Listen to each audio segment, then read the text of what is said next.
بالله من الشيطان الرجيم. بسم الله الرحمن الرحيم. ألم تر كيف فعل ربك بأصحاب الفيل ألم يجعل كيدهم في تضليل وأرسل عليهم طيرا أبابيل ترميهم بحجارة من سجيل فجعلهم كعصف مأكول. எல்லாம் வல்ல அல்லாஹ் ஜல்ல ஷானு தஆலாவை புகழ்ந்து பெருமானார் முஹம்மது ரசூலுல்லாஹி ஸல்லல்லாஹு அலைஹி வஸல்லம் அவர்கள் மீதும் அவர்களுடைய கிளையார்கள் மீதும் அவர்களுடைய தோழர்கள் மீதும் அவர்கள் ஏறுகிறார் வரை பின்பற்றி நடக்கக்கூடிய எல்லா முஸ்லிம் சகோதரர்கள் மீதும் அல்லாஹ் தஆலா அவருடைய அருளை வேண்டி பெற்ற மொழிபெயர்ப்பை துவங்குகிறேன். இந்த அத்தியாயத்துக்கு பேரு சூரத்துல் ஃபீல். ஃபீல்னா அரபில யானைக்கு சொல்றது. யானை அத்தியாயம் அப்படின்னு சொன்னா அல்லாஹு ஜல்லஷானு தஆலாவுடைய படைப்புல பெரிய படைப்பு தான் யானை. மனிதர்களை அனுசரிச்சு மற்ற ஜீவராசிகளை அனுசரிச்சு பெரிய படைப்பு. அதே மாதிரி அரேபியர்கள் நபி ஸல்லல்லாஹு அலைஹி வஸல்லம் ஹிஜ்ரத்துக்கு பிறகு உமர் ரலியல்லாஹு தஆலா அன்ஹு காலத்துல தான் ஹிஜ்ரத் வருஷத்தை முஹர்ரத்துல இருந்து குறிப்பிட்டு ஆரம்பிச்சாங்க. அதுக்கு முன்னாடி அவர்களுக்கு மத்தியில ஒரு முக்கியமான நாளை வருடத்தை நினைவுபடுத்தணும்னா பெரிய பெரிய சம்பவங்கள் நடந்த விஷயங்களை அவர்களுக்கு மத்தியில சொல்லி எந்த வருடத்தில் இந்த சம்பவம் நடந்ததோ அந்த வருடத்தில் இதெல்லாம் நடந்ததுன்னு சொல்லுவாங்க. அந்த மாதிரி ஹஜ்ரத் ரசூலுல்லாஹி ஸல்லல்லாஹு அலைஹி வஸல்லம் அவர்களுடைய பிறப்பு எப்போன்னு கேட்டா அதுக்கு பதில் எப்படி வருதுன்னாக்கா ஆமல் ஃபீல், எந்த வருடம் யானைப்படையை அபரஹா என்பவன் காபத்துல்லாவை உடைத்தெறிவதற்காக கொண்டு வந்து அல்லாஹு தஆலாவுடைய இழப்பெரும் சக்தியினால இழிவுக்கு ஆளாகி துரத்தப்பட்டானோ, தாக்கப்பட்டானோ, தகர்க்கப்பட்டானோ அந்த வருடத்துலதான் நபி ஸல்லல்லாஹு அலைஹி வஸல்லம் பிறந்தார்கள். அது போக அர்த்தம் சொல்றதுக்கு முதல்ல அல்லாஹு தஆலா தன்னுடைய அடியார்களாகிய மூமின்களின் மீது எத்தனையோ எண்ணற்ற பல அழப்பெரும் கிருபைகளை செய்து கொண்டிருக்கிறான். இருந்தான், கிடைச்சது. அப்படிப்பட்ட அழப்பெரும் கிருபைகள் நபி ஸல்லல்லாஹு அலைஹி வஸல்லம் அவர்களை நபியாக ரசூலாக அனுப்புவதற்கு முன்னாடி கிடைத்த ஆகப்பெரிய அருட்கொடை என்னன்னாக்கா அவனுடைய திரு இல்லமாகிய திருக்காபாவை வேரோடு தூரோடு இடித்து ஒழித்து காணாமலாக்குவதற்காக வேண்டி புறப்பட்டு வந்த மனித சமூகத்தில் ஒரு பெரிய கூட்டத்தை அவனுடைய சிருஷ்டிகளில் மிக பலகீனமான படைப்புகளை கொண்டு அல்லாஹ் தஆலா அவர்களை ஒழித்தான். ஒழித்து திருவீட்டை காப்பாற்றி வைத்தான். இதுதான் அங்கு நடந்த முக்கியமான சமாச்சாரம். அப்படி காபத்துல்லாவை இடிப்பதற்காக வேண்டி அபரஹா யமன் தேசத்திலிருந்து புறப்பட்டு அங்க வந்தப்போ அவனோடு கொண்டு வந்தது பெரிய படை. என்னன்னா யானைப்படை தான். அந்த யானைப்படைகளின் மூலம் பெரிய பெரிய கோட்டைகளை எல்லாம் கைத்தால கட்டி அதுல கட்டி விட்டுட்டா அது இழுத்து கீழே தள்ளி நாசமாக்கி தூள் தூளாக்கிடும். அந்த மாதிரி எண்ணத்துலதான் அபரஹா அங்கிருந்து புறப்பட்டு வந்தது. யானைப்படைகளோட வந்தது. அந்த யானைப்படைகளினுடைய சம்பவம் இதுல குறிப்பிடப்படுவதனாலையும் அந்த சம்பவத்தினுடைய அடிப்படையில் அல்லாஹு தஆலா அபரஹாவுடைய தீமையிலிருந்து திருகாபாவை காப்பாற்றியதனாலையும் அதன் தொடரிலேயே ஹஜ்ரத் ரசூலுல்லாஹி ஸல்லல்லாஹு அலைஹி வஸல்லம் அந்த வருஷத்திலே பிறகுறாங்க. இவ்வளவுக்கு மூலமாக வந்ததுதான் சூரத்துல் ஃபீல். ஞாபகப்படுத்துறதுக்காக வேண்டிய மூலத்துக்காக. இதுக்கப்புறம் தெரிய வேண்டிய சமாச்சாரம் என்னன்னா அபரஹா என்பவன் காபத்துல்லாவை இடிக்கிறதுக்கு என்ன அவனுக்கு தேவை வந்துச்சு. அவன் யமன்ல இருக்கான். மக்கத்துல இருக்கிற காபத்துல்லாவை ஏன் அவன் உடை தெரிய வேண்டும், அதற்காக வேண்டி ஏன் அவன் கங்கணம் கட்டினான் அப்படிங்கிறதுக்கு சுருக்கமான சரித்திரத்தை சொல்லும்.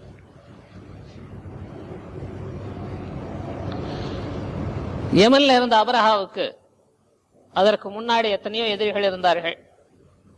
பல தடவை அவனின் மீது போர் செய்தார்கள். அதுல இருந்தெல்லாம் அவன் தப்பிச்சிட்டான். அப்படி தப்பித்த பிறகு அவனுக்கு உறுதுணையாக இருப்பதாகவும் அவனுடைய இஷ்டப்படி எதுவெல்லாம் நடத்த வேணுமோ அதையெல்லாம் நடத்தி தருவதாகவும் சொல்லி அபிசீனியாவில இருந்து மலிக்குல் ஹபஷா அபிசீனியாவுடைய அரசர் இவருக்கு ஒரு தூது அனுப்பிச்சார். உன் பக்கம் நான் இருக்கிறேன், நீ எதை செய்தாலும் அதற்கு நான் உறுதுணையாக இருப்பேன் அப்படின்னு சொல்லி அவர் ஒரு தூது அனுப்பிச்சார். அப்படி அனுப்பிச்சப்போ இவர் அதற்கு பகரமாக ஒரு காரியத்தை செய்ய வேணுமே என்று பிரம்மாண்டமான ஒரு கோயிலை எழுப்பினார். என்ன கோயில? மாதா கோயில். கிறிஸ்தவர்களுக்கு கோயில் மாதா கோயில் தானே, ஒரு கோயில். அந்த கோயில் எவ்வளவு உயரமானது அப்படின்னு கேட்டா, பார்ப்பவர்கள் தலையை உயர்த்தி பார்ப்பார்களே, ஆனால் அவர்களுடைய தலையில இருக்கிறது எதா இருந்தாலும் கீழே விழுந்துடும். அவ்வளவு உயரமான ஒரு கட்டிடத்தை எழுப்பி அந்த கோயிலை உருவாக்கி நிறுத்தினார். நிறுத்தி சொன்னார், உனக்காக வேண்டிய அன்பளிப்பாக இவ்வளவு பெரிய காரியத்தை நான் செய்து முடித்து விட்டேன். முடித்த பிறகு அவருடைய மனதிலே ஒரு தவறான எண்ணம் ஏற்பட்டது. என்னன்னு கேட்டா, சாதாரணமா தமிழ்ல சொல்றாங்க, கேடு வரும் பின்னே மதிகட்டு வரும் முன்னேன்னு. மனுஷனுக்கு கேடு வந்தா மதிகட்டு போடும். அப்ப அவன் ரொம்ப யோசனை பண்ணப்போ அவனுக்கு என்ன தெரிஞ்சது அப்படின்னு அவன் மனசுல வந்தது, அரபியர்கள் மக்கத்திலே உள்ள அல்லாஹத்தாலா அவனுடைய ஆலயத்தை பெரிதாக சொல்லி, அதிலே குறிப்பாக குறைஷியர்கள், குறைஷ குலத்தவர்கள் அதை மகத்துவமாகவும் உயர்வாகவும் கொண்டாடி உலகத்தில் உள்ளவர்கள் எல்லாம் அங்கே சென்று அது அல்லாஹத்தாலா அவனுடைய ஆலயம் என்பதாக அதை ரொம்ப கொண்டாடி கொண்டிருக்கிறார்கள். அப்படி அங்கே செல்லக்கூடியவர்கள் எல்லாம் என்னுடைய இந்த கட்டிடத்திற்கு, இந்த கோயிலுக்கு வர வேணும், அங்க ஹஜ் செய்ய வர்றது மாதிரி இங்க ஹஜ் செய்ய வர வேணும். அதுதான் அவருடைய நோக்கம். ஷார்ட்டா போயிட்டு அப்ப அதற்காக வேண்டி என்ன செய்தாருனாக்கா, அங்க உள்ளவங்க எல்லாம் இங்க வரணும்னு ஒரு பிரகடனமும் படுத்தினார். இந்த பிரகடனத்தை கேள்விப்பட்ட உடனே குறைஷியர்களால தாங்க முடியல. அதனால அங்கிருந்து புறப்பட்டு ஒரு சில இளைஞர்கள் யமன் தேசத்திற்கு சென்று அங்கேயே தங்கியிருந்து அதற்கு எப்படியெல்லாம் சேதங்களை உண்டாக்க முடியுமோ அந்த மாதிரி சேதங்களை உண்டாக்கி, எதுக்கு கோயிலுக்கு இரவோடு இரவாக பெரிய நெருப்புகளை மூட்டி அதுக்கு பல சேதங்களை உருவாக்கி, அது எப்படி இருந்ததோ அதனுடைய உருவை குலைத்து நாசமாக்கிட்டு வந்துட்டாங்க. அதை பராமரிப்பதற்காக வேண்டி இருந்தவர்களுடைய முறையீடு எப்படின்னா, அரசரவர்களே, அரபு நாட்டில் இருந்து குறைஷியர்கள் இங்கே வந்திருந்தார்கள், அவர்கள் தான் இந்த நாசத்தை விளைவித்திருக்க வேணும் என்பதாக சொன்னார். அப்ப அவன் ஒரு முடிவுக்கு வந்தான். அரபு நாட்டில் இருந்து இங்கே வந்து யமன் நாட்டிலே நாம் உருவாக்கிய அந்த வீட்டை அவர்கள் அதை சேதப்படுத்தி அதற்கு இழிவையும் அதற்கு குறைவையும் ஏற்படுத்தியதன் நிமித்தம் நாம் அவர்களுடைய நாட்டிற்கு சென்று அவர்களுடைய நாட்டிலே இருக்கக்கூடிய அந்த வீட்டை உடைத்து தூள் தூளாக்குகிறேன். இதுதான் அவருடைய கோரிக்கை. எப்போ அங்கிருந்து அவர் புறப்பட்டு வருகிறார், வர்ற வழியில யமன்ல இருந்து புறப்பட்டா தாய்ப் வழியாக வந்துதான், மினா தாண்டிதான், அரபாத் மினாவெல்லாம் தாண்டிதான் மக்கத்துல போய் நுழைய. இந்த மாதிரி அமைப்பில் யமன்ல இருந்து அவர் புறப்பட்டு விட்டார் என்பதை கேள்விப்பட்ட உடனே மறுபடியும் மக்கத்திலே உள்ள ஒரு சிலர்கள் புறப்பட்டு இவரை வழியிலேயே மடக்கி திருப்புவதற்காக வேண்டி ஆயத்தமாக செல்லுகிறார்கள். ஆனா அப்படி சென்றவர்களால் என்ன செய்ய முடிஞ்சதுன்னா, அவனையும் அவனை சேர்ந்தவர்களையும் காயப்படுத்தி குத்தி குதறி ஒரு சில சேதங்களை அவர்களுக்கு ஏற்படுத்தி விட்டு வந்து விடுகிறார்கள். அவ்வளவுதான் அவங்களால செய்ய முடிஞ்சது.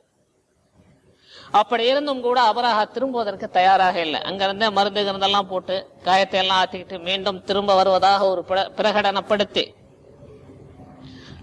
தன்னுடைய பயணத்தை தொடர்ந்து தாயிப் வழியாக அரபாத்தில் இறங்கி, அரபாத்துல இருந்து மினா வழியாக மினாவுக்கு முஸ்தலிஃபாவுக்கு இடையில ஒரு இடத்துல வந்து டென்ட் போட்டாச்சு. பாளையம் இறங்குகிறார்கள் சொல்றது இல்லையா, இறங்கிட்டார்.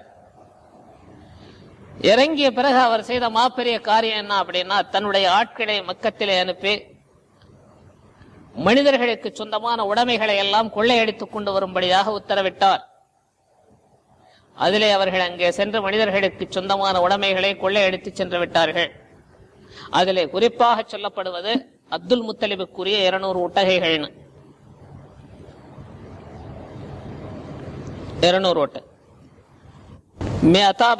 அப்துல் முத்தலிப்.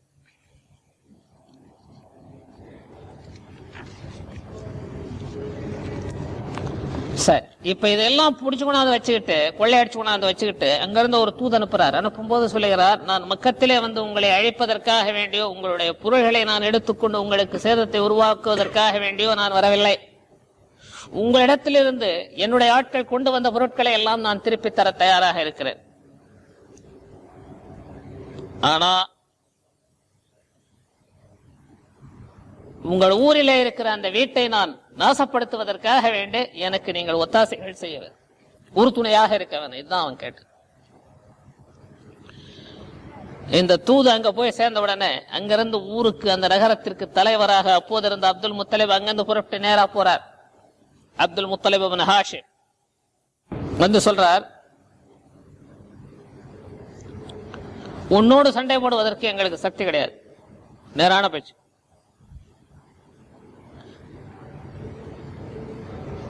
இது அல்லாஹு தாலாவுடைய ஆலயம். அதாவது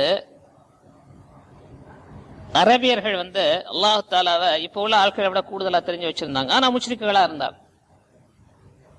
என்ன அழகான வார்த்தையில சொல்றாரு பாருங்க, ஹாதா பைத்துல்லாஹில் ஹராம், கண்ணியத்திற்கும் மகத்துவத்துக்கும் உரிய அல்லாஹு தாலாவுடைய வீடு. வபைத்து ஹலீலிஹி இப்ராஹிம், இப்ராஹிம் அலைஹிஸ்ஸலாம், அல்லாஹு தஆலாவுடைய உற்ற நண்பரான இப்ராஹிம் அலைஹிஸ்ஸலாம் கட்டிய வீடு. அப்படி யாராவது அதை சேதப்படுத்தவோ அல்லது அதை அழித்துழிக்கவோ முற்பட்டால் அதை தடுக்க வேண்டியவன் அவன், அவனுடைய பொறுப்பு, அது அவனுக்குரிய சமாச்சாரம். உன்னோடு போர் செய்து அதை தடுத்து அதிலிருந்து அதை காப்பாற்றக்கூடிய நிலையில நாங்க இல்ல. ஆகையினால இப்போது நான் வந்திருக்கக்கூடிய முக்கியமான சமாச்சாரம் என்னவென்றால், உன்னுடைய ஆட்கள் என்னுடைய 200 ஒட்டைகளை ஒட்டி கொண்டு வந்து விட்டார்கள், அதை திருப்பி தர சொல்லி நீ சொல்லணும், நான் ஓடிட்டு போனேன், அவ்வளவுதான் சமாச்சாரம். இந்த சரித்திரங்கள்ல எல்லாம் எழுதும் பொழுது ஒரே ஒரு வாசகம் சொல்லுவாங்க, அது எல்லா காலத்திலும் என் மனசுல சின்னதுல உட்கார்ந்து என்ன போகவே இல்லை. ஆனா ரப்புல் ஜிமால், ஒட்டகங்களுக்கு முதலாளி நான், ஆகையினால என்னுடைய ஒட்டகத்தை எனக்கு சொந்தமானதை திருப்பி தர்ற. அந்த வீட்டை பத்தி நீ சொன்னி, அது யாருடைய வீடு தெரியுமா? இன்னலஹு ரப்பன் யஹ்மி, நிச்சயமாக அந்த வீடு ஒருத்தனுக்கு உள்ளது, அதுக்கு ஒரு உடமஸ்தன் இருக்கிறான், உடையவன், அது அவன் அதை காப்பாற்றுவான். இப்படிதான் அங்க இருக்கு வாசம். இன்னலஹு ரப்பன் யஹ்மி, அதற்குரிய இரட்சகன் ஒருவன் நிச்சயமாக இருக்கிறான், அவன் அதை பாதுகாத்துக் கொள்வான். எனக்கு அதுக்கு சம்பந்தம் இல்லை, எனக்கு சம்பந்தம் என்னுடைய ஒட்டகைகளை திருப்பி கொடுத்தா போதும், நான் வாங்கிட்டு போயிட்டேன். என்ன அப்படின்னா, அப்துல் முத்தலிப் அந்த நகரத்திற்கும் அந்த மக்களுக்கும் தலைவராக இருந்ததுனால, அபிசீனியாவில இருந்து வந்த, இது யமன் தேசத்திலிருந்து வந்த அபரஹா வந்து அவனுக்குன்னு ஒரு அந்தஸ்துல உட்கார்ந்துருப்பான் பாருங்க. சரிக்கு சமமாக அப்துல் முத்தலிபை உட்கார வைத்து பேசினான். தெரிஜுமான் தான் இல்லாம பேசுறது இல்லை, அவங்க தெரிஜுமான் மொழிபெயர்ப்பாளர். ஒரு ஆளை வச்சுட்டு அப்துல் முத்தலிபை உட்கார சொல்லி எனக்கு சமமா, நான் அவர்கிட்ட பேசுறேன், நான் சொல்றதெல்லாம் அவருக்கு சொல்லு, அவர் சொல்றதெல்லாம் எனக்கு சொல்லு. இப்ப சொன்னதுல பாதி அவர் சொல்லி முடிச்சிடறாரு. உன்னுடைய தேவை என்னன்னு கேட்டப்போ என்னுடைய ஒட்டகங்களை எல்லாம் திருப்பி கொடு. அப்ப அவன் ஒரு வாசகம் சொல்றான், அது இப்ப திரும்ப சொல்றதுக்காண்டி அதை திருப்பி சொல்லிக்கிறேன். என்னையா எனக்கு பெரிய அதிசயமா இருக்குது, நான் உங்க ஊர்ல இருக்கிற அந்த வீட்டை இடிச்சு தூள் தூளாக்குறதுக்காக வேண்டி நான் வந்துக்கிறேன், நீ அற்பமான 200 ஒட்டகை திரும்பத்தான் கேட்டு நிக்கிறியே, இது என்ன பெரிய அதிசயம், எனக்கு பெரிய அதிசயமா இருக்கு அப்படின்றதுக்கு தான் அவர் சொல்லுகிறாரு, இது எனக்கு சொந்தமானது, அதனால என்னதை திரும்ப கொடுத்துருப்பா, அது வந்து அல்லாஹ்வுக்குள்ளது, ரப்புக்குள்ளது. ஆனா ரப்புல் இபுல் வ இன்னல் பைத் ரப்பன் சயம்னஹு சயஹ்மி, அதே வாசகம். ஒட்டகம் எனக்கு சொந்தம், எனக்கு திரும்ப கொடுத்துரு, வீட்டுக்கு ரப்பு இருக்கிறான், அவன் பார்த்துக்குவான், அவன் தடுத்துக்குவான்னு சொல்லியாச்சு. அப்படி இருந்து கூட இன்னொரு காரியத்தை செஞ்சிருக்கிறாங்க. என்ன, உனக்கு பொருளாதாரம் தான் முக்கியம் என்றால், மக்கத்துல இருக்கிற பொருளாதாரத்துல மேம்பாடு உடையவர்களான நாங்கள் எங்கள்கிட்ட இருக்கிற பொருளாதாரத்துல ஒண்ணுல இருக்கிறதுல 3ல் 1 பங்கை உனக்கு தர தயாராக இருக்கிறோம். அப்ப கூட அவங்க அல்லாஹ் தஆலா அவனுடைய வீட்டை நீ இடிச்சிட்டு போன்னு சொல்லல. மனிதர்கள் அவங்களால என்றதை செய்யணும்னு ஒரு முறை இருக்குல்ல, அல்லாஹ் பாத்துக்குவான்ட்டு போகாம அல்லாஹ் பாத்துக்குவான்னு சொல்ல வேண்டியதும் உண்டு. அதுக்காக வேண்டிய அப்போது ஏற்படக்கூடிய சங்கடங்களுக்கு மனிதர்களால் அதை தவிர்க்க முடியும், நீக்க முடியும்னா அவங்களும் செய்யணுங்கிறதுக்காக வேண்டிய அடுத்த சமாச்சாரம். திரும்ப அப்துல் முத்தலிப் ஊர்வல போய் ஆளுங்களை எல்லாம் சேகரம் பண்ணி, இப்படி அவன் வந்திருக்கிறான், வீட்டை இடிக்க போறதா சொல்றான், அல்லாஹ் தஆலா அவனுடைய வீடு, அது இடிபடக்கூடாது. ஆகையினால நம்ம எல்லாரும் சேர்ந்து நம்ம கிட்ட இருக்கிற பொருளாதாரத்துல கொஞ்சம் கொஞ்சம் போட்டு இருக்கிறதுல 3ல் 1 பங்கை அவனுக்கு தருவதாக சொல்லியாவது பாப்பா எடுத்துட்டு விட்டுட்டு போயிட்டான்னா நல்லதுன்னு சொல்லி மீட்டிங் போட்டு எல்லாருமா சேர்ந்து அங்க போய் சொல்றாங்க. ஃபஅபா அலைஹிம் வரத்த அபரஹத் அலா அப்துல் முத்தலிப் இப்லஹு, அந்த ஒப்பந்தம் 3ல் 1 பங்கு கொடுத்துறன்னு சொன்னாங்களே, அதையும் அவன் ஏற்றுக்கொள்ளவில்லை, மறுத்து விட்டான். ஆனால் ஒட்டகங்களை திருப்பி கொடுத்து விட்டான். அதுக்கு பிறகு அப்துல் முத்தலிப் என்ன செய்யணும், ஊருக்கு தலைவராக இருக்கிறதுனால ஊர்ல உள்ள ஜனங்களை வெளிப்படையாக அல்லாஹ்வுக்கு பிறகு காப்பாற்றுறது ஒரு கடமை. அதனால அவர் சொன்னார், ஒண்ணு செய்யலாம், அவன் பெரிய படப்பட்டாளத்தோட வந்திருக்கிறான், அல்லாஹ் தஆலாவுக்குள்ள வீட்டை அவன் பாதுகாத்துக் கொள்வான், ஆனால் நாம செய்யணும் என்ன தெரியுமா, நம்மளை நாம பாதுகாத்துக்கிறதுக்காக வேண்டி ஊரை காலி பண்ணி ஊருக்கு வெளியில போய் மலைகளுக்கு மேல போய் ஏறிக்கிறோம், ஏதாவது ஒரு ஃபைனல் முடிஞ்சிடும், அப்புறம் நாம திரும்ப வர்றோம். அப்படின்னு சொல்லிட்டு அமரஹும் பில் குரூஜ் மின் மக்கா, மக்கால இருந்து எல்லாரும் வெளியே வாங்கன்னு சொல்லி வத்தஹஸுன ஃபீ ரூஸில் ஜிபால், மலைகளுக்கு மேல போய் அவர்களை பாதுகாத்துக் கொண்டார்கள். மேல ஒரு சமாச்சாரம் இருக்கு. நான் தான் சொன்னேன், அந்த ஆளுக நம்ம எல்லாரையும் விட அல்லாஹ் தஆலா நம்ம காலத்தில் உள்ளவங்களோட ஜாஸ்தியா தெரிஞ்சு வச்சுக்கிறாங்க. எல்லாரையும் ஊரை விட்டு அனுப்பிட்டு அப்துல் முத்தலிபை சேர்ந்த ஊருக்கு பெரிய மனுஷாள்கள் சொல்ற ஆளுங்கள்லாம் என்ன செஞ்சாங்கன்னு கேட்டா, ஃபஅഖத பிஹலகதி பாபில் கஅபா, காபாவுடைய வாயலை அதனுடைய வளையத்தை பிடித்து நின்று அல்லாஹ் தஆலா இடத்துல பிரார்த்தனை செய்தார்கள். அல்லாஹ் தஆலா இடத்துல உதவி தேடினார்கள். அபரஹாவை அவன் எந்த தீமையை உன்னுடைய வீட்டுக்கு செய்ய வந்திருக்கிறானோ அந்த தீமையிலிருந்து இந்த வீட்டை காப்பாற்றி வீட்டுக்கு உதவி செய் ரப்பனே என்பதாக பிரார்த்தித்தார்கள். இப்படி போதுமா? சாமிகள்கிட்ட சொல்லல, அல்லாஹ்ட்ட சொல்றாங்க. அதான் பெரிய அதிசயமான பேச்சு. இறைவா, இது உன்னுடைய வீடு, இந்த வீட்டுக்கு சேதத்தையும் அழிவையும் ஏற்படுத்துவதற்காக வேண்டி வந்திருக்கிறானே அபரஹா, அவனுடைய தீமையிலிருந்து உன்னுடைய வீட்டை காப்பாற்றியதற்கு உதவி செய். நேரடியா சொல்லு.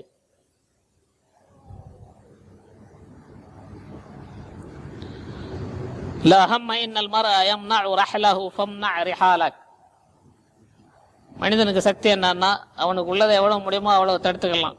ஆனா உனக்குள்ள சக்தி இருக்கு, அது உனக்கு வரக்கூடிய உன்னுடைய சமாச்சாரத்தை ஏற்படக்கூடிய தீமைகளை உன்னாலதான் தடுக்க முடியும். அதனால நீயே தடுத்து விடு. கடைசியாக அப்துல் முத்தலிப் கேட்ட பிரகாரம் அவருக்கு சொந்தமாக இருந்து ஓட்டிக்கொண்டு வரப்பட்ட ஒட்டகைகளை எல்லாம் திருப்பி தரும்படியாக அபரஹா கூறிவிட்டார். அந்த பிரகாரம் அவர் எடுத்துட்டு போயிட்டார்.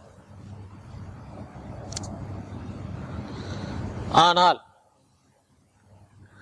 அபரஹாவுடைய படைபலத்தை பார்த்த உடனே அல்லாஹ் தஆலா அவனுடைய திருவீடு எல்லாத்துக்கும் இல்ல, அது புனிதமானது, புனிதம் காக்கப்பட வேணும். மனிதர்கள் அவரவர்களுடைய சக்திக்கு தகுந்தவாறு அதை காப்பாற்ற வேணுங்கிற எண்ணம் அந்த மனிதர்களுக்கு இருந்ததுனால முதலாவது வந்த செய்தி என்னன்னா, அது இறைவனுடைய வீடு, அதற்கு ஒரு இரட்சகன் இருக்கிறான், அதற்கு ஒரு உடையவன் இருக்கிறான், அவன் நிச்சயமாக அதை பாதுகாத்துக் கொள்வான். ஒரு மொத்தத்தில் ஒரு பதில். ஈமான் உள்ளவங்க செய்ய வேண்டிய அடிப்படையான வேலை இது. அப்துல் முத்தலிப் செஞ்சு காட்டிட்டு போயிட்டு இருக்காரு, நமக்கெல்லாம் முன்மாதிரியா. அல்லாஹ் தஆலா அவனுடைய பொறுப்புல அந்த காரியத்தை விட்டாலும் கூட வெளிப்படையிலே நாமல் பொறுப்பாளர்கள் என்பதற்காக வேண்டி நாமும் சில உபகரணங்களை முன்வைக்க வேண்டியது நம்ம வேலை கடமை. ஆகையினார் மனிதர்களே, இரவோடு இரவாக ஊரை காலி செய்து விட்டு ஊருக்கு வெளியில போயிடுறோம். அந்த கொடியவர்கள் உள்ளே நுழைவார்களே ஆனால் அவர்களுக்கு ஆண்டவனுடைய பயம் அச்சம் ஏற்பட்டு அவர்கள் எந்த தீய செயலை செய்வதற்காக வேண்டி வந்திருக்கிறார்களோ அதிலிருந்து அவர்களை நீக்கிக் கொள்வதற்காக வேண்டி உள்ள ஒரு உபகரணம் என்ன தெரியுமா? ஒரு 100 ஒட்டகைகளை இறைவனுக்காக நேர்ச்சை செய்து அதற்கு அடையாளமாக அதனுடைய காதுகளை கீறி அது இறைவனுக்காக விடப்பட்டதுன்னு ஊரு பூரா துரத்தி விடுறீங்க.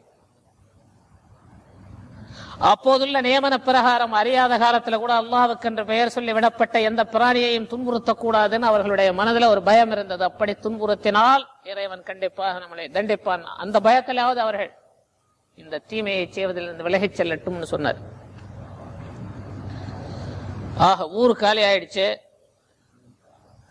100 ஒட்டகைகளை காதுகளை கிழித்து அல்லாஹ் தஆலா அவனுடைய பேரால் விடப்பட்டதுங்கிற அடையாளத்துல விட்டாச்சு. மக்கத்துல காபத்துல்லாவுக்கு மிக சமீபமாக இருக்கக்கூடிய மலை எதுன்னா ஹஜ்ரத் ரசூலுல்லாஹி ஸல்லல்லாஹு அலைஹி வஸல்லம் அவர்களுக்கு வஹி எங்கே அருளப்பட்டதோ அந்த மலை தான். சமீபம்னா 3 மைல். பார்வை தீட்சண்யம் உள்ளவர்கள் அங்கே இருந்து பார்த்தா காபத்துல்லாவிலும் மக்காவிலும் என்னென்ன நடக்கிறதோ அதுவெல்லாம் டெலிவிஷன்ல நடக்கிறது மாதிரி கண்கூடா தனியும் பார்க்கலாம். அது புஸ்தகங்கள்ல எழுதுறாங்களேங்கிறத அது அப்படித்தானா என்பதை பார்க்க வேணுங்கிற எண்ணத்துல 24 வருஷத்துக்கு முன்னாடி ஒரு தடவை நான் மேலே ஏறி அங்க உட்கார்ந்து பார்த்தேன். இந்த குகையை சொல்லி இங்கேதான் நபி ஸல்லல்லாஹு அலைஹி வஸல்லம் அமர்ந்திருந்தார்கள். வணக்க வழிபாடுகள் மாத்திரம் செய்வதற்காக அல்ல, மக்கத்திலே என்ன நடக்கிறது என்பதை தெரிந்து கொள்வதற்காகவும் இந்த மலையை தேர்ந்தெடுத்தார்கள் எழுதுறாங்க. அது சரிதானான்னு உட்கார்ந்து பார்த்தா அப்ப கண்ணாடி கிடையாது, நல்ல பார்வை இருந்தது. சாதாரணமாக தெளிவாக என்ன நடக்குதோ அது நல்லா தெரியுது. காபத்துல்லா தெரியுது, ஜனங்க தவாப் சுத்துறது தெரியுது, ஆளுங்க என்ன செய்யறாங்கிறது தெரியல. ஆகவே அந்த மலையிலே இவர்கள் எல்லாம் ஏறிக்கொண்டிருந்தார்கள்னு அறிவிப்புல சொல்றாங்க. இப்ப அடுத்த தொடர் ஆரம்பம். அடுத்த தொடர் என்ன? அபரஹா தன்னுடைய படை என்று முழுமையாக நம்பியிருந்த பெரிய பலம் அவனுக்கு என்னன்னா யானை படை. அந்த யானைப்படையிலையும் அவனுக்கு ரொம்ப பக்கபலமாகவும் அவன் ரொம்பவும் நம்பியிருந்தது அந்த படைகளுக்கெல்லாம் தலைமையாக உள்ள தலைமை யானைக்கு மஹமூத் என்ற பெயர், அதை நம்பியிருந்தான். யானைகளுக்கு, குதிரைகளுக்கு, ஒட்டகங்களுக்கெல்லாம் அரபிகள் பேர் வைத்திருந்தார்கள். அந்த படை அவர் முழுமையாக நம்பியிருந்த அந்த பெரிய யானை, தலைமை யானைக்கு பெயர் மஹமூத். மஹமூதையும் அவருடைய யானை படையையும் காபத்துல்லாவின்பால் கொண்டு வந்து நிறுத்தினார் முதல்ல. இப்ப அவருடைய திட்டப்படி அந்த யானைகளை முடுக்கிவிட்டு விரட்டிவிட்டு காபத்துல்லாவின் மீது போய் மோதி அவைகள் இடித்து தள்ளுவதற்குள்ள வழிமுறைகளுக்கு ஏற்பாடு செய்து அதிலிருந்து அல்லாஹ் தஆலா அவனுடைய வீட்டை இடித்து விடலாம் என்ற திட்டத்தில் அவர் இருந்தார். ஆனால் அவர் நம்பியிருந்த அந்த யானையை திருக்காபாவின்பால் முடுக்கினால் அது செல்ல தயாராக இல்லை, அமர்ந்து விடுகிறது. பின் ஒரு காலத்துல நபி ஸல்லல்லாஹு அலைஹி வஸல்லம் சொல்றாங்க, அவர்களுடைய ஒட்டகை சென்று கொண்டிருந்த பொழுது தானாக நின்று விட்டது. மக்கள் எல்லாம் விரட்டினார்கள், ஓடு ஓடுன்னு, ஒட்டம் ஓட மாட்டேங்குது. அப்ப நபி ஸல்லல்லாஹு அலைஹி வஸல்லம் இந்த நிலையை மனிதர்களுக்கு நினைவுபடுத்துவதற்காக வேண்டி சொல்றாங்க, ஹாபிஸஹா ஹாபிஸுல் ஃபீல். அபரஹா என்பவன் திருக்காபாவை உடைப்பதற்காக வேண்டி, நொறுக்குவதற்காக வேண்டி தன்னுடைய பெரிய பலமாக நினைத்து மஹமூத் என்ற யானையை கொண்டு வந்து நிறுத்தி ஓட்டினானே, அந்த யானையை ஓடுவதிலிருந்து எந்த இறைவன் தடுத்தானோ அந்த இறைவன் இதை தடுத்து நிறுத்தி விட்டான்னு சொல்றாங்க. அப்ப அங்க தடுத்தது யாருன்னா அல்லாஹ் சுப்ஹானஹு வ தஆலா யானையை முன்னேறி செல்லுவதிலிருந்து தடுத்து விட்டான். கடுமையாக அடித்தார்கள், துன்புறுத்தினார்கள். எத்தனை வகையில அந்த யானைக்கு இம்சை கொடுக்க முடியுமோ இம்சை எல்லாம் கொடுத்தார்கள். இருந்தாலும் யானை காபத்துல்லாவை நோக்கி செல்லுவதற்கோ அல்லது காபத்துல்லாவிற்கு எந்த விதமான சேதத்தையும் உண்டாக்குவதற்கோ தயாராக இல்லை. இனி அவர்களுக்கு ஒரு விஷயம் தென்பட்டது. ஒருவேளை யானை மதம் பிடித்து அதனுடைய உண்மையான புத்தி மாறி போய் விட்டதோ என்பதை சோதித்து பார்ப்பதற்காக வேண்டி பூமியினுடைய மற்ற எல்லா திசைகளிலும் அந்த யானையை விரட்டினால் அது வேகமாக செல்லுகிறது, ஓடுகிறது. கிழக்கே விரட்டினார்கள் செல்லுகிறது, மேற்கே விரட்டினார்கள் செல்லுகிறது, தெற்கே விரட்டினார்கள் செல்கிறது. ஆனால் காபத்துல்லா எந்த திசையில் இருந்ததோ அந்த திசையை பார்த்து விரட்டினால் அது செல்ல தயாராக இல்லை. இந்த நிலை அங்கே நடந்து கொண்டிருக்கும் பொழுது அல்லாஹ் சுப்ஹானஹு வ தஆலா செய்த அவனுக்கு அது பெரிய வேலை அல்ல, சாதாரணமான வேலை. அதை சாதாரணமாகவே அவன் செய்து காட்டினான். மனிதன் தனக்கு தன்னை விட மிக கூடுதலாக பலமுள்ள தன்னுடைய படைப்புகளிலே மனுஷன் நினைச்சது என்னன்னா, அல்லாஹ் தஆலா அவனுடைய படைப்பிலே மனிதர்களுக்கு மத்தியில வனவிலங்குகள்ல யானை மிக்க பலம் வாய்ந்தது. அந்த பலமாய்ந்த யானையும் அதனுடைய பின்னாடி குட்டிகள் இருக்கிறதுனால நாம் நம்மளுடைய காரியத்தை செய்து விடலாம் என்று நினைத்துக் கொண்டிருந்த அவனுடைய சக்திக்கு முன்னாடி அல்லாஹ் தஆலா தன்னுடைய படைப்பிலே மிக சிறிய படைப்பாக உள்ள ஒரு படைப்பை புதிதாக உற்பத்தி செய்து அல்லாஹ் தஆலா அனுப்பிச்சான். அதுக்கு பேர் என்ன? அபாபீல், பறவைகள்.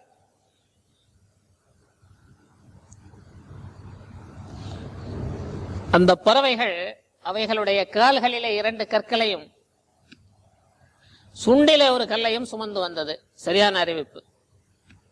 கருநிறமுடையவைகளாக இருந்தன, சிவப்பு வெள்ளைங்கிறதெல்லாம் இல்லைன்ட்டார். சரியான ஹதீஸ்ல கருநிறத்தை உடைய பறவைகள்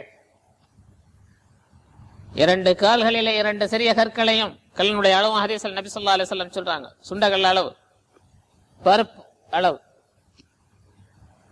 பருப்புன்றது 2 இருக்கிறத உடைச்சாதான் அது பருப்பு துணுக்காகுது. அதனால அது ஒரு சரியான பருமன் அளவு. துவரையிலிருந்து பருப்பு வருது, அதை உடைச்சு அது ஒரு நியாயமான பருமன்ல இருக்கும்.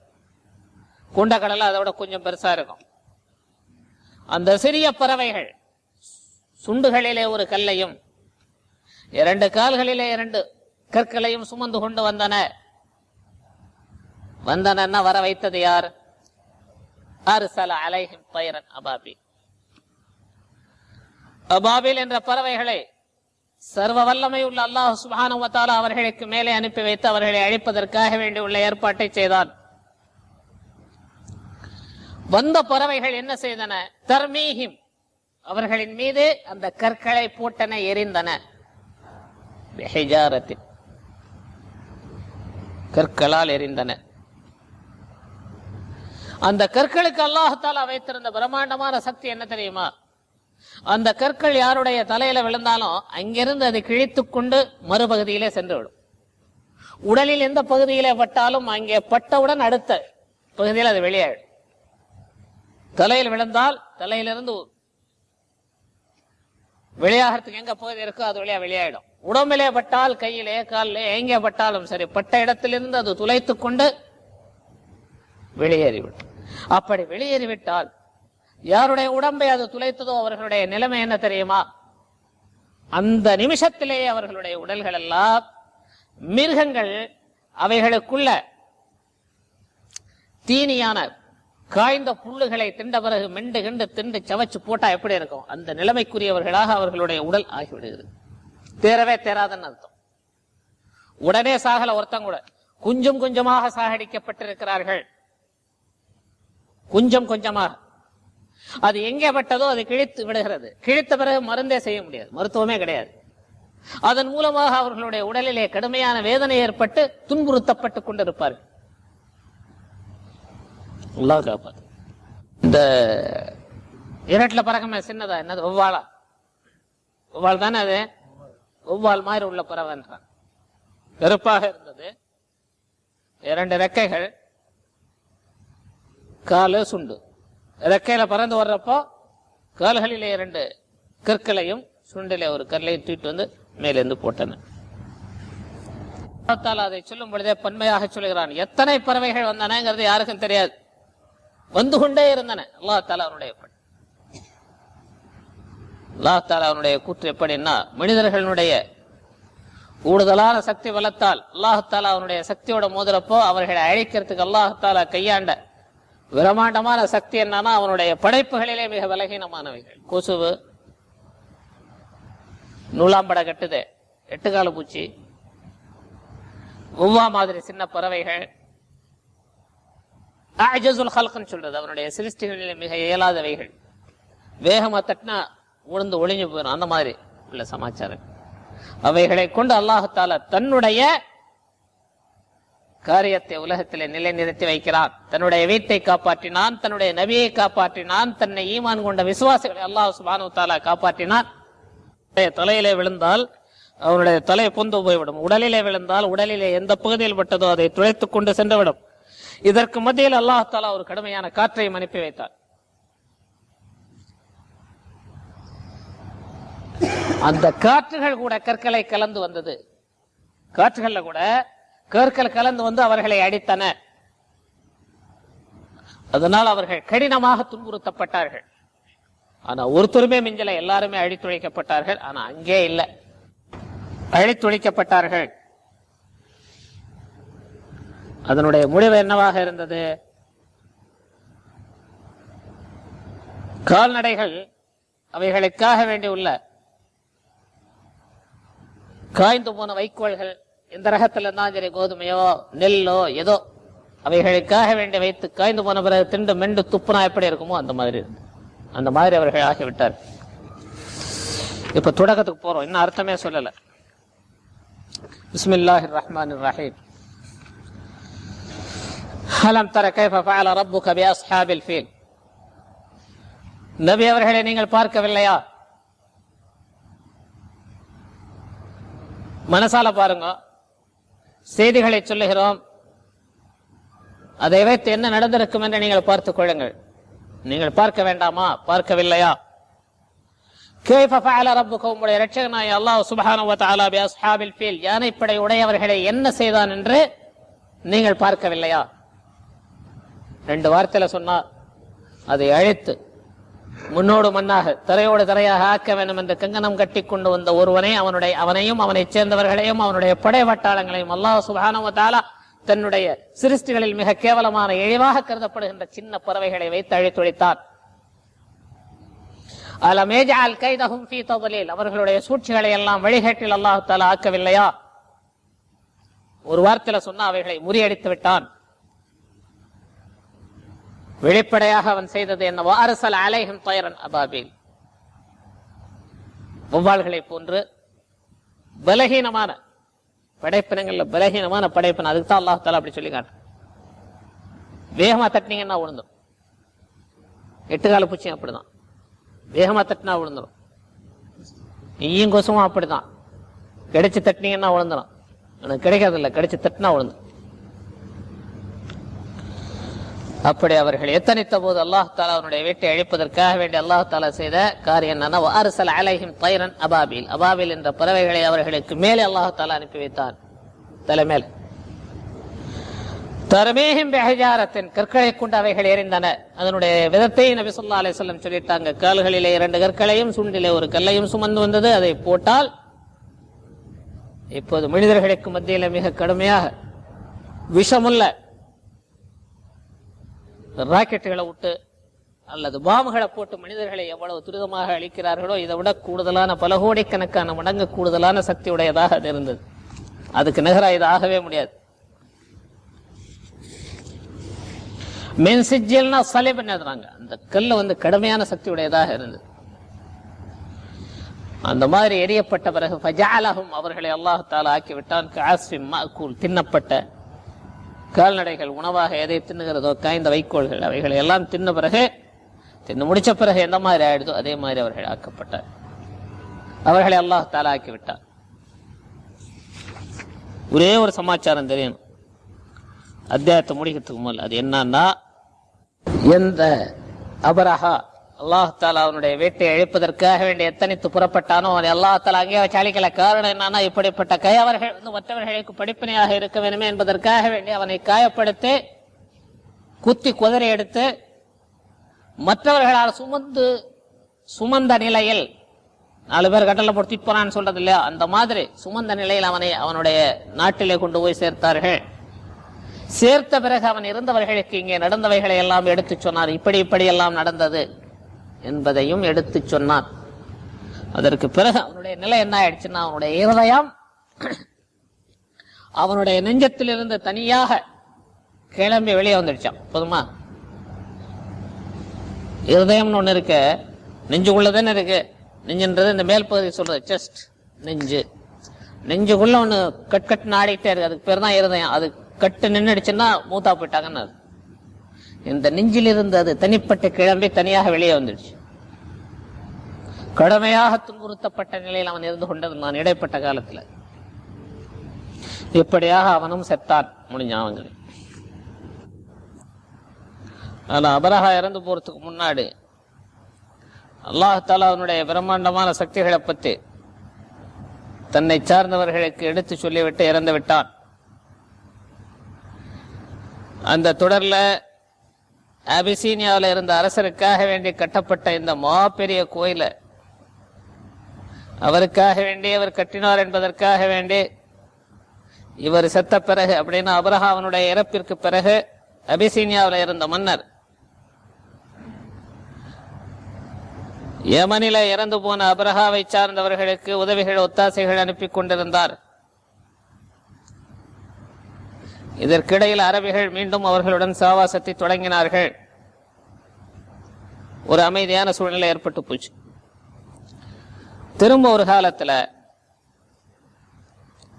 அல்லாஹ் தஆலா அவனுடைய ஏற்பாட்டுப்படி நபி ரசூலுல்லாஹி ஸல்லல்லாஹு அலைஹி வஸல்லம் அவர்களை அந்த மக்கத்திலே பிறக்க வைத்து அவர்களை மக்கத்து மண்ணிலேயே வளர்த்து 40 வயசான போது அல்லாஹ் தஆலா அவனுடைய வேதத்தையும் தூதத்துவத்தையும் கொடுத்து நபியாக்கினப்போ இஸ்லாம் யமன் வரை பரவி, யமனிலிருந்து இஸ்லாத்தை ஏற்றுக்கொண்டவர்கள் அங்கே வரத் தொடங்கி, ஈமான் கொண்டவர்களிலேயே மிக வலுவானவர்கள் யமன் தேசத்தை சார்ந்தவர்கள் என்கிற ஒரு சொல்லையும் அவர்களுக்கு மத்தியில் உண்டாக்கி, யார் உண்டாக்குனது? நபி ஸல்லல்லாஹு அலைஹி வஸல்லம் சொல்றாங்க. அதனால காபத்துல்லாவுல 4 மூலை இருக்கு பாருங்க, 4 மூலைகள், 4 முக்கு. எப்படி இருக்கு? அது சதுரமா தானே இருக்கு, சதுரமா இருக்கு. இந்த பிள்ளையாசை எப்படி சதுரமா, கீழே மேல இல்ல, சதுரமா தான் இருக்கு. இதுக்கு 4 மூலை இருக்கு. அந்த மாதிரி ஒரு மூலையில திருக்காபாவிலே ஹஜருல் அஸ்வத் பதிக்கப்பட்டு இருக்கிறது. தவாஃப் செய்யக்கூடியவர்களுக்கு எங்கே இருந்தவர்கள் தவாஃபை தொடங்க வேணும் என்பதை காட்டுவதற்காக வேண்டியுள்ள அடையாளமாக அதுக்கு நேராக அந்த பக்கத்துல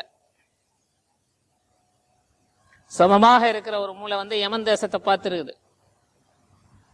அந்த ருக்குனுக்கு பேரு ருக்குனே யமானின் பேரு. இந்த ருக்குனுக்கு பேர் ருக்குனே ஹஜருல் அஸ்வத். எங்க இருக்கிறதோ கருப்புக்கள் அதுக்கு ருக்குனே ஹஜருல் அஸ்வத். யமன் தேசத்தை பார்த்து இருக்கிற பகுதிக்கு பேரு ருக்குனே யமானின் நபி ஸல்லல்லாஹு அலைஹி வஸல்லம் சொல்றாங்க. தவாவு சுத்துகின்ற போது இடைஞ்சல் இல்லாம அங்க நின்று காக்க வேண்டியதில்லைங்கிற நிலைமை இருக்குமே, ஆனால் அதை தொடுவதற்கு நபி ஸல்லல்லாஹு அலைஹி வஸல்லம் அனுமதித்திருக்கிறார்கள். இப்படிப்பட்ட நிலையில அலம் தர கைஃப ஃபஅல ரப்புக பி அஸ்ஹாபில் ஃபீல் அத்தியாய அதனுடைய சம்பந்தப்பட்ட விளக்கங்கள் பூராவும் நிறைவு பெற்றது.